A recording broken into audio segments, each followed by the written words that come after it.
I had in mind that Kuwait was going to be kind of a mini Dubai. And if they're going to go to Kuwait, why do you want to go there? It's boring. Yeah. We saw some of the archaeological digs. In this region, they're doing more and more of these excavations. Previously war-torn countries, you're not quite sure what you might dig up. And then we went to the camel farm. I don't even think you got out the car for. You're correct. Camels have flies. They don't do flies. We did an extra tour to Failaka Island, would you say? Or Failaka? It was fun, and we were going to somewhere new and we're exploring something completely different. Got a little bit dark, and then we said, okay, fine, we'll head back now. Turned out we weren't going anywhere anytime soon. The tide had gone out. In the meantime, we had Googled how tides work. But I felt really sorry for Jill, though. From the other end of the phone, we could hear the relief of Jill's husband. Had he already phoned the police? He'd phoned TripAdvisor. Her whole family were already there. So, Yeah, like that's right. in the background of this phone call. That was kind of nice, actually. It sort of made me think, well, no, was waiting for me.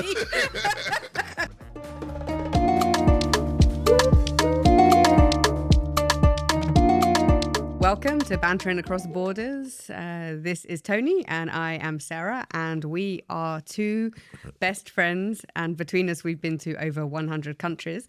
And we're going to be reminiscing about our random escapades, sharing stories about our travels and looking back at the highs and lows of our trips, hopefully sharing the odd travel tip or two, all the while unpacking what it means for us still to be friends. Still to be. I'm putting a caveat on that because Every episode is a challenge. Every episode is a challenge, and every episode we end up revealing something that the other person didn't necessarily know. You might get off easy today. You might get off easy. Okay. Yeah. I'm not promising that you will. So today we are looking back at a quite recent trip, actually, that we did last year to Kuwait. To Kuwait, yes, it was. So what's your lasting impression of the trip to Kuwait? Actually, it was more. It was way more fun than I'd imagined it was going to be. It was more entertaining. There were some highs and some very cold and chilly lows. Yeah. But no, it was a great trip. I really enjoyed it, and I think I might even go so far as to say I would go back. I definitely, yeah. I would definitely go back. Yeah. And you? And what was it? What was the high spot for you? Not the high spot. Well, I mean, the most memorable thing, the lasting memory that I have of Kuwait is being stuck on an abandoned island for hours in the cold without a blanket. You see the way I skipped over that quickly, Without a blanket and without a boat. And without a boat, yeah. That was very interesting. As well, so that's my main memory. A glass half empty, you. So in our last episode, we were talking about Djibouti. So for anyone who missed that, do tune in, because you'll find out, let's say, whether I peeped or not when Tony got naked in front of me. Don't say that.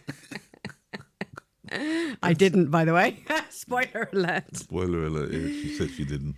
And but today we're moving across the. When I get my law degree, I'm going to get you to say that on with your hand on the Bible.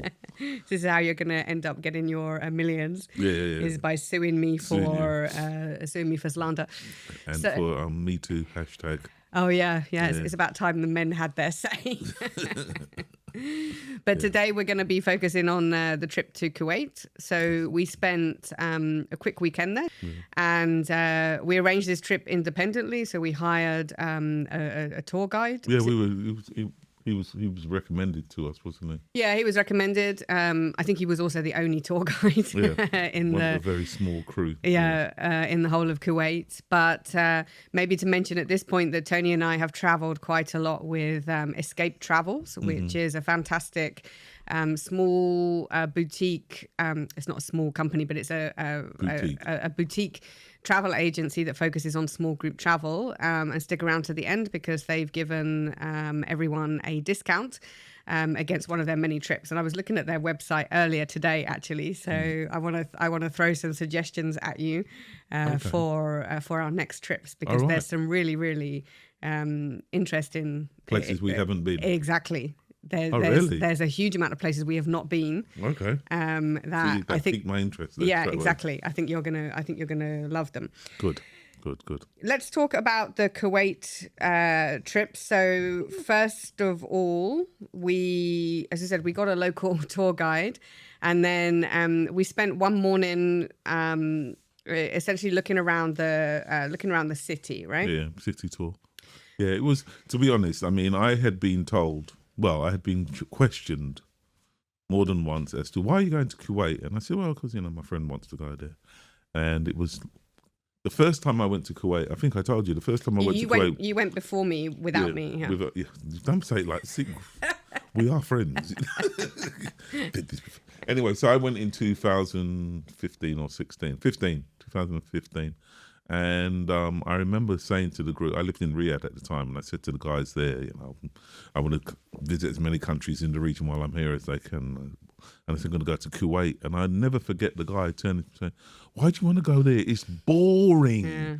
And it was like something off of a TV program from the 60s. The way he said boring, you couldn't imagine a place being more boring than the way he described it.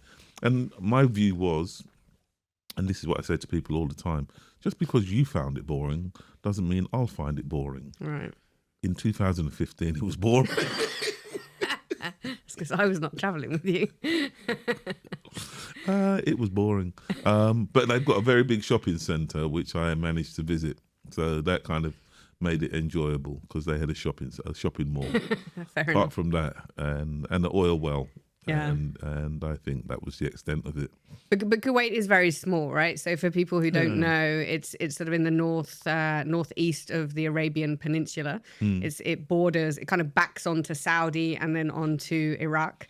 I guess most people know it, at least of my generation. Most people know it because of the Gulf War, when Iraq invaded them. But it's a really small country. I was looking it up. It's as small as Hawaii, the state of Hawaii. Oh, wow. And it's only got, a bit like a lot of the other countries in the Gulf, it's full of expats. So the locals, I think, make up like 30%. So it's a little bit higher than in the Emirates. And it is one of the hottest countries in the world. Yeah. I don't think it's got the record for having the highest temperature ever. I think that still goes to, is it Death Valley or something? Valley. Yeah, Death Valley in America.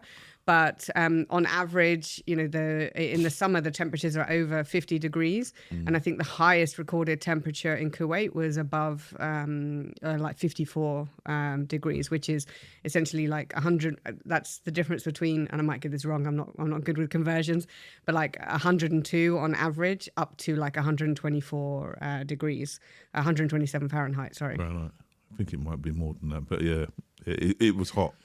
Or rather, it can be hot. It wasn't that hot when we went, actually. No, it was fine when we went. So March was a relatively good time. Yeah, it was just gas mark 2 or 3, I think, on the ring.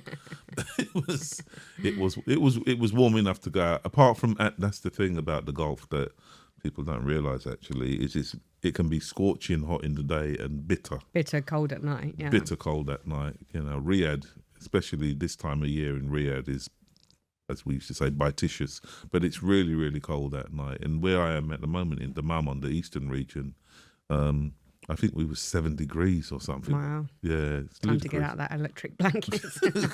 It's no need for AC when it's that cold. Yeah, no, absolutely. It's crazy. Okay.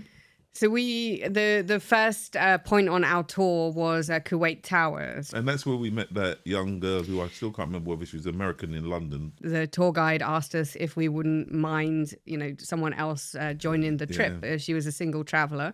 She was Canadian. Right? She was North American. She was Canadian. Her husband was American and they lived in London.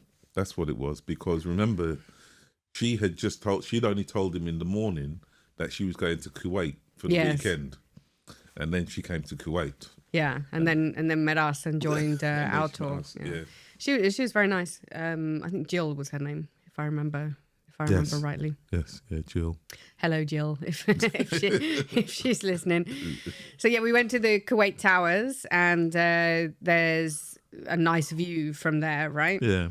It was actually really beautiful. I think that was my first impression of Kuwait, because I had in mind that Kuwait was going to be kind of a mini Dubai, really. You know, Really? Yeah, I didn't expect it to have such a specific character of its Oh, right, own. okay. You Yeah, know, yeah, I because see. a lot of the Gulf countries, when you see pictures, it's similar, right? Yeah. It's sort of modern buildings, but then in a desert. And Kuwait is a very modern city, but Not much of it.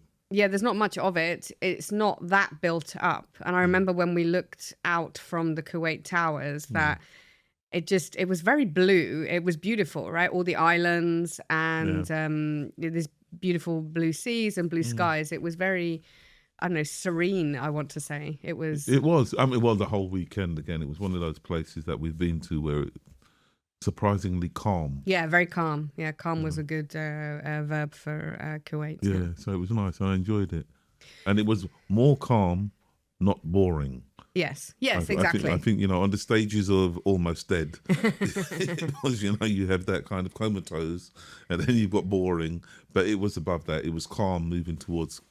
Well, it got exciting. It got exciting at the end. Yeah. And the Kuwait Towers, they rotated, I remember, or at least the top bit of it rotates, right? Yeah. So which is not my favorite thing. I don't like buildings to move personally.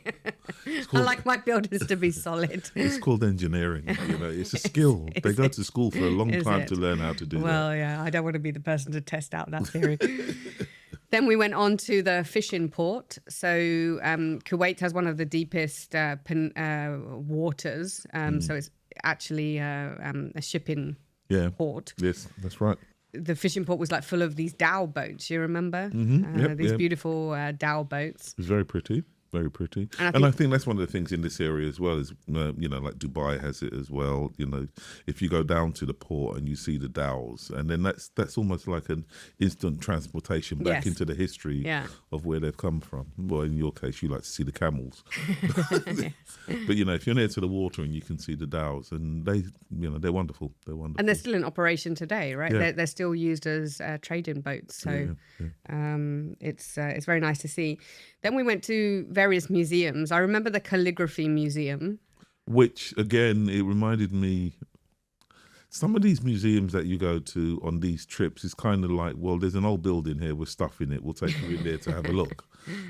And, you can say you went. And I had that feeling when we went to Azerbaijan and we went to the carpet museum, which still to this day is one of the most fascinating places I've ever been to in my life. But the calligraphy museum was actually really good as well, and then you kind of take that outside and you look at all of the artwork that's around and the design and the intricacy of it, and you see that skill is in kind of every facet of the old country, and they're built on that to bring them to where they are today. It's a very solid foundation and the tradition that's carried on. Exactly. As you say. But then still in the morning, we crossed the Sheikh Jabir Causeway, which I love doing things like that because it's almost like a mini road trip within the road trip, because we're all in the car and we're all going on this really, really, I don't know how long it was, but it was a massively long road. I think it's the second or the third longest causeway in the world. And you're crossing the water, and this causeway, correct me if I'm wrong, but this causeway didn't really lead to anywhere, right? It was a causeway that had been built for future projects. So I just remember the road was there, but we traveled across the causeway, but at the end of it, it was dead. There was hardly anything there, right? No, but that was exactly right. It was because of the fact that they were supposed to redevelop that whole area. And remember, they were going to build another causeway to one of the other. Was it the causeway to Qatar? Or was that because Bahrain, Kuwait, and Qatar are linked historically? Yes, yeah, they're the same tribes. Same ruling families, I think, or the ruling families are connected. Yeah, because I know they were supposed to link them all with causeways. But anyway, as you say, the one that they actually have built in Kuwait kind of is like it's the road to nowhere. What's that? There's some talking heads, isn't it? Road to nowhere. Yeah, talking heads. So there you go. And you've been on it. And I remember that there was hardly any other cars on it. It was dead. Well, so much so that we actually even stopped, right? Like we stopped because there was a good view and we wanted to take a photo. So he just stopped. Our driver just stopped the car in the middle of the causeway, and we all got out because you had a really nice view back at the Kuwait City. Gone native there, you know. Road rules, who cares about that? Exactly. Do what I want to do. And then on the other side of that causeway, I remember there were a few things. So one was this, I don't know if it was an old military base or it was an abandoned something, whether it was an abandoned village. But you remember these... the remains of these buildings, but all these artists had gone there and had sprayed graffiti over everything. It's funny how you say sprayed graffiti and it almost sounds like a pejorative, but no, they had artistically decorated the structures with their freestyle work, and it was. I mean, again, some of the pictures from there's one of me standing by the side of one of the buildings, which actually looks like a record cover. Yeah, actually, they're pretty cool photos because they all look like album covers. Yeah, and it was, and he gave us some statistics about the people that come here and how long it had been there and all the rest of it. But it was, again, there was hardly anyone around. No, it was there me, wasn't. you, and Jill, and our tour guide, and I think we may have seen a couple of other. There was people. a couple of other people and a stray dog. Yeah, I remember the dog. I remember the stray dog. Yeah, and it was lovely. It was. Yeah, it was interesting, right? Yeah, and the island, I think, that's right, because the island had been invaded during the war, and that was the thing. The island had been invaded, and so most of the people had fled the island or been removed, removed from the island. And so, but there was only a few families that had said, we're not going. And so they kind of stayed. That was in the morning. And then in the afternoon, we did an extra tour to, I'm going to say this wrong, is it Failaka Island, would you say? Or Failaka? Failaka? I think Failaka. Yeah, Failaka Island, which is a boat ride away from Kuwait City. Yes. And it's an island that, again, was abandoned during the Gulf War, but actually is an island that had actually been inhabited since prehistoric times, if I remember rightly. Because there's all these sort of archaeological digs and there. So we went, we got a boat over there. It was a very pleasant ride. Jill came with us as well, so she decided to join us on the trip. I can't remember how long was was it like 40 minutes or something, or it was about 40 minutes. It was long enough to be uncomfortably cold. Yeah.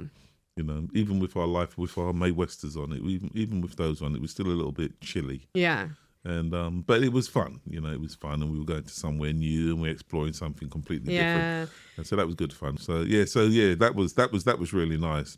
But we went to the bank, which was bullet ridden bank with the safe still in it, right?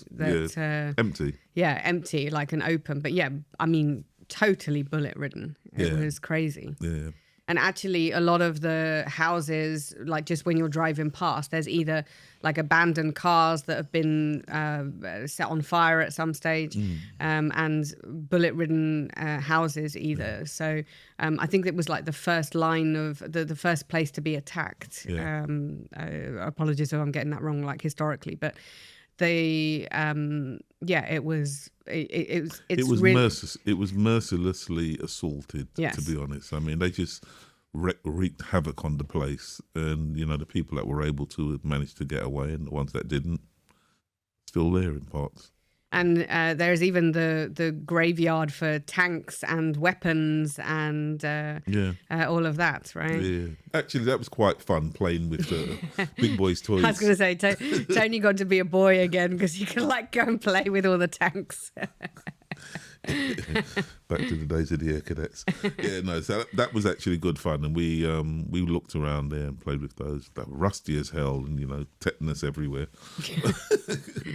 But it was great fun, great toys. And we saw some of the archaeological digs. So in this region, they're doing more and more of these excavations. So more and more is being found out about I want to say the origins of man, but in this region they hadn't.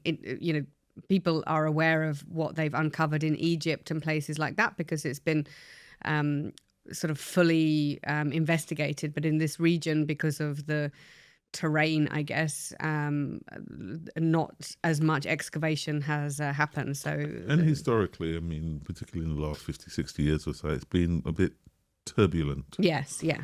You know, and even now, particularly in some of these previously war-torn countries, you're not quite sure what you might dig up. Yes, true. You know? No, it's very, very, very true. Yeah, but again, I mean, even with all of that, you know, that's where we heard about the different families and the connectivity between the different, you know, what are Gulf states now, but you know, previously they were, you know, fiefdoms. Yeah. You know, and people got moved. You're going to go and you're going to live over there, and you're going to look after that for us, and you're going to move there, and you're going to look after that for us. So that was quite interesting as well. And then we went to the camel farm, which I don't even think you got out the car for. You're correct. Camels have flies.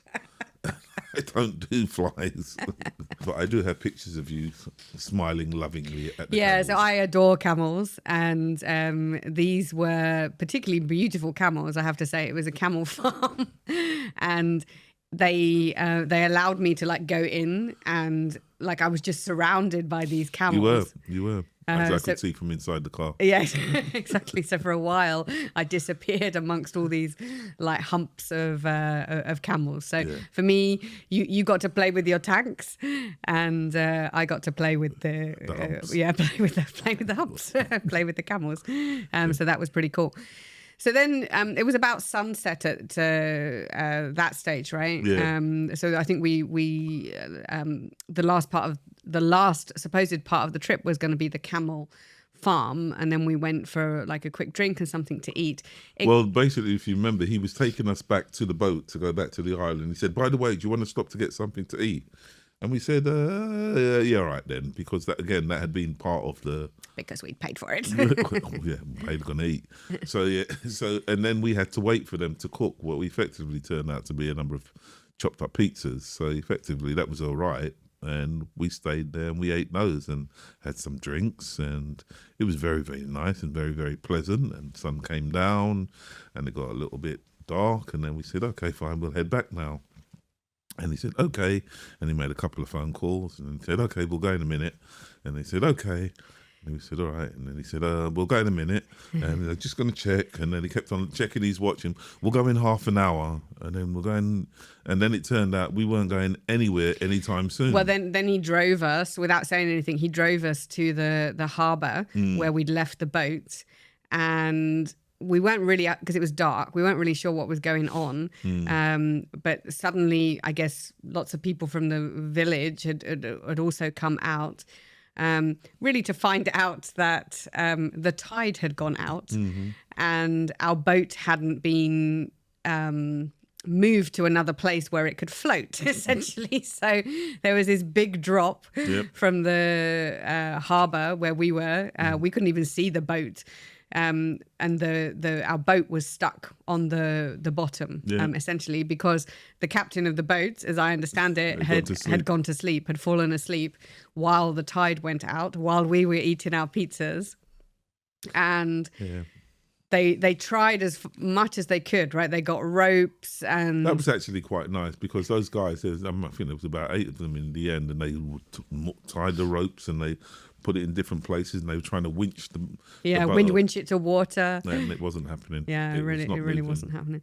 So we went back to the cafe. I mean, it was quite a big area, right? It wasn't as a small cafe, but it was an open air cafe, which is important because we were then stuck there.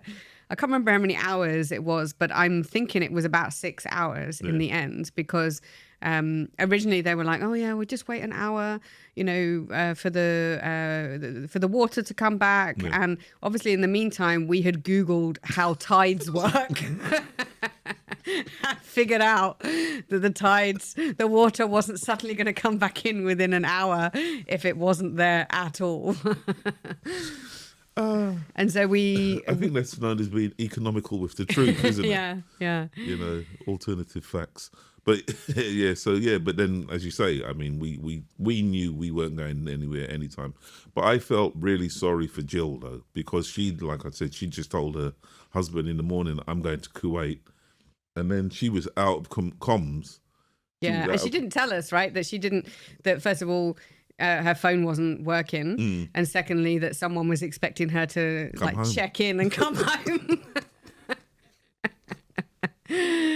So it got later and later, and they were, serving us tea and things, and we were wrapping ourselves in whatever sort of blankets and things we could find because it was starting to get very cold, and we didn't have anything, right? We were just out for a sort of a day trip, so we didn't really have anything suitable.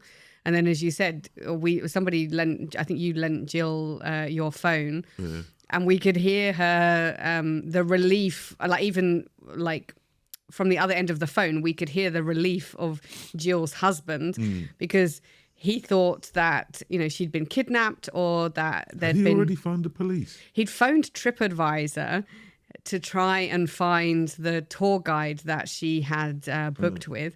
But do you remember that when she called, her whole family were already there. So in the background of this phone call, you had the mother-in-law and the father-in-law and the parents, and they were all just so relieved to hear from her. So that was kind of nice, actually. And it sort of made me think, well, no waiting for me.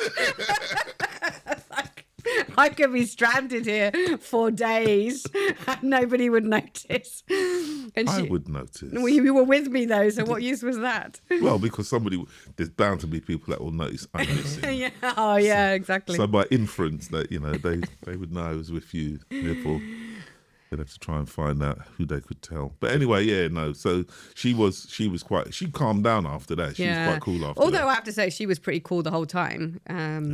But we didn't realise how problematic it was going to be for her not to have checked in. But we were waiting and waiting and waiting, and then eventually the tide came back in. But it was, I want to say, it was like 1 o'clock in the morning, right? 1 to 1:30, and even then the tide wasn't fully in, so we had to do this massive sort of jump onto the boat because the water hadn't risen up enough to have the boats at the harbour side. And there's this amazing photo of me being completely selfish and taking all of the blankets because I was freezing. So we got on this boat back to Kuwait City, and there's just this amazing photo of you and Jill kind of sitting there relatively normally, and I've got every single blanket and hat and coat that was your tortoise look, because all that was sticking out was your face, just like that. Completely everything else was just wrapped up, and it was so cold because it was cold anyway, and then they were going back at speed, which made it just even colder. But I have to say, that delightful breeze that you get in the afternoon is not so much fun at 1 o'clock in the morning. No, exactly. No, it was horrible. But it was nice. Just traveling across the water actually at night, back to the city and back to the skyline. Back to the city and the lights. It was that was very memorable, really. Even if I wasn't that impressed at the time that it was happening. But so that concluded day one, and then on day two, we in the morning we went to the Kuwait Museum. So there's a collection of different museums all in the same area. You remember? We were sort of like popping in and out of one or the other. So that was quite nice. And then we came across this other museum. It's called the Beit Al Ottoman Museum. It's a heritage museum, but it's a collection. I think it started with one man's collection of artifacts and things from the whole history of Kuwait. Right, it was massive. And it had everything from, there was an old cinema there, so they'd set up like an old cinema. That's right, and there was I was going to say forecourt, but it's in the middle, so it's kind of like an atrium area, and then everything kind of went off from there, and they, like you say, they had the cinema, and then they had the old shops, and then they had, there were so many different bits in there. I remember that we saw some other people in there. We sat in the cafe area for a little while, just watching other people going in and out. You've got generations of cans. They had all of these quality street tins as well. Yeah. So there were a lot of, from our perspective, would have been very old-fashioned sort of British things that they'd kept from when they were first introduced into the country. But it was massive, and it was really, really fascinating. We spent quite a lot of time there. I mean, there was this whole taxidermy area. Oh yes. That it was supposed to be, I don't know, like the science museum or something. Well, I think it's like you say, it's because it's just evolved. Yeah. You know, it wasn't like they said, let's do a Kuwait evolution museum or a Kuwait history museum. It was just a case of, like you say, there was a bit, have we got space? I would slap some of that in there as well. And we slapped some of that. And as you say, it was interesting. It's one of the biggest collection of artifacts from a span of history, like relatively modern history, I would say. So it's not like it's not an archaeological museum. It's not like going to Ithra or somewhere like that and seeing history. But it was worth going to see. And I'd definitely do that again. Yeah. Oh, did I say I'd go back to Kuwait? Yes, I just did. Yes. We're definitely I want to go back to Kuwait. It was beautiful. And then in the afternoon, we just went to the marina, right? There's a beautiful area because Kuwait's obviously on the sea. So there's some beautiful marinas around there, and we had some really nice places to eat and just sit there. So those were our 2 days, I think, of the trip. What would you say was your favorite memory? I think what's it, Failaka Island, the island. Not the destruction of it all, but I think I like Failaka Island, and I liked it because of the fact that there's still so much intact. There's enough intact there that gives you a feeling of what it might have been like just before. Yeah. You know, so I mean, it was a whole thriving economy. They blew up the bank and everything, or they didn't actually blow it up, but they shot it up. But you could still kind of see the high street that it was on, and there was bits and pieces still left.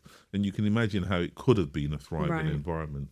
And the church that was there as well. So, you know, I liked it. It was a great place. And for you, what was your So my favorite memory, also on Failaka Island. But do you remember when we were stuck? When we were stuck there, right? When the boats couldn't leave. I thought it was such a nice. We had such a nice evening, even though we were freezing our asses off. But we had such a nice evening just talking while we were waiting for the boat, right? So everyone was like relatively chill. And I remember, probably boring people, but I went through my Desert Island Discs list of songs. So my 10 songs 10 records that I would save from the ocean. And I was going through them all, and then you were looking them up, and we were playing those songs. And then we switched to, what would your favorite songs be? And then what would Jill's favorite songs be? So that was my favorite memory, I think. And probably a revelation now I think about it, about our friendship, that I guess if I'm going to be stuck anywhere, I'd rather be stuck with you than anybody else, because I think if it had been anybody else, I would have. You would have had one of your world-renowned fits. I would not have been happy. Yeah, because I would have just been irritated by whoever was with me. I would not have. I would not have enjoyed it. But actually, I could have stayed there for like 2 or 3 days with us just chatting and looking things up on YouTube and going down memory lane and then sharing our stories with Jill. I remember. Yeah, because that was quite nice as well, explaining to her, who we were and how we were and all of that kind of stuff. It's always, I find it quite interesting in that situation, is trying to get other people to understand how we're together but we're not. Yes, exactly. Yeah. So why would you do that? Yeah. Well, why not? Yeah. Haven't you got a travel buddy? Like, don't you have any other friends? I think having a travel buddy, and again, that's part of that's the whole part of doing this, is to get other people to understand that, you can have people, you should have friends for lots of different reasons.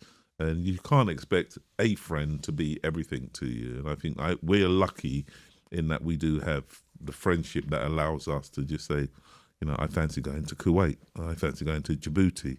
You know, I fancy going to Seoul. You know, I fancy going on a road trip around Saudi. And having somebody that says why, no, you have somebody who says when. And you've got that. And I think having that makes it a lot easier. And it's I think it's freeing because, you know, a lot of us are so concerned about other people that we limit ourselves from doing the things that we want to do or not want to do. Like, you know, I'm not going up those stairs. Which is a phrase Tony has heard millions of times from me on a trip. Yeah, I've walked far enough. I'm stopping here. You can go on if you want to. I can see it from here. And I think that's really, really cool because it's not emancipating, but it's liberating to know you're with somebody who says, I'm stopping here, but you can go on if you want to. Yeah. I'll wait and for they you. actually mean that. It's not like I'm stopping here and you can go on if you want to. You better not.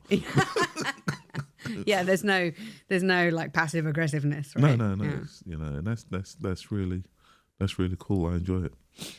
So we bought these question packs. These are, you can just get them on Amazon. They are sort of conversation starters.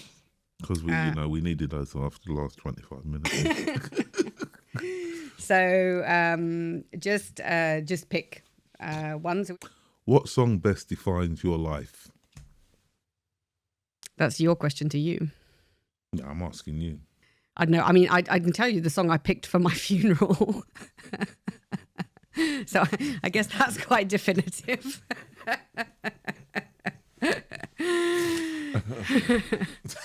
Go for it. So the song that I would like at my funeral, like as you know, the coffin is being pulled away behind the curtains, I would like to have "Leaving on a Jet Plane." You know, the song goes, "Leaving on a jet plane, don't know when I'll be back You don't have to again." sing it. I do know it. I know that. And I'm hoping I won't be there for that. I'll be long gone by then. Oh, it's a nice song though. Yeah, and it sums guaranteed up. to make everybody cry. Guaranteed. Mine would be "Music Takes Me Higher" by Loose Ends. Oh, nice. Yeah, very cool one. Yeah. Or "Ain't Got Time for Nothing." But oh Lord, what do you have absolute faith in? me. What do I have absolute faith in? Mm-hmm. I have absolute faith that things happen for a reason and that there are no coincidences and that you meet people and have experiences because they're supposed to bring something into your life. So do you believe there is a higher plan for you that you are merely living out, or do you believe you have there's a phrase for it, which Free will. Free will. I think it's a bit of both. So I think there is a purpose that everyone... Sliding doors. I've never seen Sliding Doors, actually. You haven't seen that? No, because at the time that movie came out, I was with a boyfriend who was cheating on me. And that Sliding Doors movie was way too close to the bone. And I just couldn't, I knew I couldn't see it because I knew that, you know, the truth would be staring me at the face. And I still have not seen it to this day. Yeah. So we'll watch it together. yeah. We'll watch it. We'll Netflix and chill to that one evening. You should watch it. It's a good film. I'm sure. The but yes, I do. What was your question? Where were we on the deeper meaningful? Free will. Oh yeah, free will. So I believe that everyone has a higher purpose, but I also believe that you have free will, how to get there and whether you get there, and whether you're tuned into it or not. Okay. Cool. All right, so this is a pack called Our Moments. It's actually for couples, but I've gone through it and removed any dodgy questions that we as two friends without benefits, two friends without benefits, do not want to answer. What did you learn a little too late? What did I learn a little too late? Yeah. So that's quite interesting, actually, because I had this discussion. I went to this timeleft dinner. It's a People are preparing to leave on a jet plane. No. But in this timeleft dinner, it's dinner with strangers. You sign up every Wednesday night in cities around the world. You can just go and sign up, and you sit at a table with 5 strangers that you've never met. And one of dictionary definition of a stranger. Yeah, exactly. It's a good thing you went to a grammar school, isn't it? But anyway, carry on. These strangers that I'd met before. Yes, very true, very true. Well corrected. So the question was, what advice would you give to your former self, which is sort of not former self, I'm still the same person, your younger self, right? And my answer, which was the same as another guy at the table, was to get out of things quicker. So I think that I've stayed in jobs too long, I've stayed in relationships too long, and I think I should listen more to my intuition about moving on when it's time to move on. Good. Which is why I walked out of my job with no other plan. But I've always admired you for that, to be honest. I've admired you for a lot of things over the years that I've known you. But that, to me, that was an act of bravery, which, Yeah, let's see. Bravery might turn into stupidity when I'm living under a bridge, but as long as I'm around and as long as I've got a room, you'll never have to go there. You'll never have to go there. Thank you. I'm going to get you to sign on that. And no, for me, the one thing I really wish I'd learned earlier was you don't have to pay for the other person in order for you to do what you want to do. So when I was younger, I actually remember when I was 17, 18, I wanted to travel. But I always thought that the guy has to pay for the girl if he wants to travel. Oh, I remember we had this conversation once. Yeah. You thought that and therefore, in a lot of cases, you didn't go out with you wouldn't start a relationship with someone because you didn't think that you could. It was more a case of if I couldn't afford to take us places, then I wouldn't go. Although, particularly when it came to travel, my girlfriends always went. So they were always, without you? Yeah, of course, because they didn't have that same mindset. So it wasn't actually, and I remember I worked at the British Council, and we had the office bulletin, and in the office bulletin there was an apartment for rent in Paris, and this must have been 1987. So I was a few years, I was into my early 20s, mid-20s, and I read it, and it was an apartment for rent in Paris, and please contact this number. And I contacted the number and I said, I want to rent the apartment. They said, when? I said, such and such a time. And they said, okay, fine. And then I said to my girlfriend, I'm going to Paris. Do you want to come? She said, oh, well. And I said, I tell you what, if you can afford to come, then you can come. If I've got the money to bring you, I'll bring you, but I'm going. And that was the first time I did that. And that was 1987. And I've been to over 100 countries since. Purely because either you phone up and say, do you want to come here? Or because I've said to myself, I'm going, full stop. Wow. But that was, I think it was 1980. It must have been 86 or 87. It was 86. That's a very male thing, I think, right? Because you being the provider and everything, I guess. Because I've never thought, like, I'm not going somewhere if I can't, like. And again, I'd say to people, if you want to travel. If you can find someone to travel with, that's even better. But if you want to travel. You meet people out in the world, and that's how we've met. Get out there, do it. So that's a good point about going out and traveling. I know it's difficult sometimes for single people to want to travel, but that's why when I came here, I decided that we were going to go on a few trips with Escape Travels, and they deal with these small group tours. And so as a single person or as a couple or as a family, you can go. But particularly as a single person, it takes away any barriers and fears that you might have because you're traveling with a group of, sort of like maximum 15 people. And you actually make friends there, and friends that you then sort of keep for a long time. Some of the trips they've got coming up, which I promised to tell you. So one is Burundi. Okay. The other one is Libya. Can you imagine? I can't wait. Yeah, exactly. So there's a trip to Libya, and then they have all of some of the ones we've done before, like the Al Ula trip, the Iraq trip. They've got Madagascar. It's really amazing. So I'd encourage everyone to have a look. It's escape-travels.com, and they've given us a discount code, so 5% off for anyone who books any of their trips up until June the 30th, or booked up by June the 30th. And it's KFYEPLQP. So we will put that up on the screen. So we've come to the end of sharing our stories about our trip to Kuwait. Do tell us if you visited and what you thought of the country, and if you've got any tips and tricks to share. But next week we're bantering across borders. I guess now back west, would that be? I'm terrible at directions. So we're heading west, or maybe we're definitely not going east.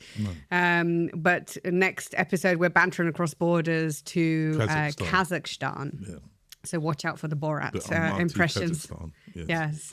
So we'll be sharing that. So thank you. It's been a pleasure, as always. Good fun. And I look forward to our next session of reminiscing about our random escapades. Take care. See you later.